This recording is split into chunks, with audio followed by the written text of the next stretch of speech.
थोड़ी सी इसके अंदर और थोड़ा सा आपके जो सवाल है उसको और रिफ्रेम करता हूँ। उसमें ना असल चीज तो ये है कि हमारे ब्रेन के दो हिस्से हैं, एक राइट ब्रेन, एक लेफ्ट है जी।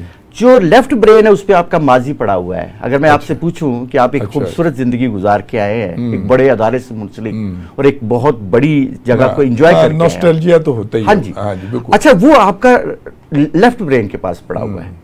लेकिन राइट ब्रेन के पास पड़ा हुआ जो आगे फ्यूचर आ रहा है आपका, वो जो बच्चे हैं जिनको आप दिखा रहे हैं सब कुछ, उनका राइट ब्रेन तो बहुत ज्यादा काम कर रहा होता है, लेफ्ट ब्रेन नहीं होता। उनकी मेमोराइज नहीं कर पाते वो चीजों को, क्योंकि हमारा जो हमारे ब्रेन के बहुत सारे फंक्शंस हैं, बहुत सारे ग्लैंड्स लगे हुए ब्रेन के अंदर। उसके अंदर एक ग्लैंड होता है जिसको हम एक आला दर्जे का अल्लाह करीम ने हमें दे के भी है, फ्रंटल लोब है हमारे। अच्छा, उसके अंदर क्या होता है कि हमारी मेमोरी जो है मेमोराइज करती है। अच्छा, वो मेमोरी उनके पास होती नहीं है।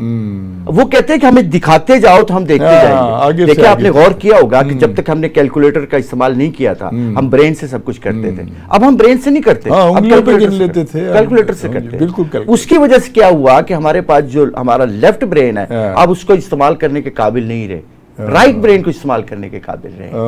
तो उस बच्चों के लिए भी ये प्रॉब्लम आएगा आगे जाके, कि जब आप उनसे पूछेंगे कि आपका हिप्पोकैम्पस काम कर रहा है। अभी मैं एक तहकीक पढ़ रहा था तो पता चला कि जिनकी आंखें नहीं होती, जो नाबीना होते हैं, जो ब्लाइंड होते हैं, उनका जो मेमोराइज करने का जो उनका होता है वो ज्यादा बड़ा हो जाता है, वो बटन की तरह बड़ा होता है। उनको जब आप देखेंगे किसी उसके जरिए तो आपको पता चलेगा कि उनका हिप्पोकैम्पस आम लोगों से बड़ा है, क्योंकि उनकी मेमोरी ज्यादा हो जाती है। अब इनका जो है वो शॉर्ट होता चला जाएगा, मेमोरी कम होती चली जाएगी। और वो मेमोरी जो आपकी लॉन्ग टर्म्स मेमोरी होती है ना, एक शॉर्ट टर्म्स होती है, एक लॉन्ग टर्म्स होती है। लॉन्ग टर्म्स मेमोरी नहीं होगी, शॉर्ट टर्म्स मेमोरी होगी उनकी।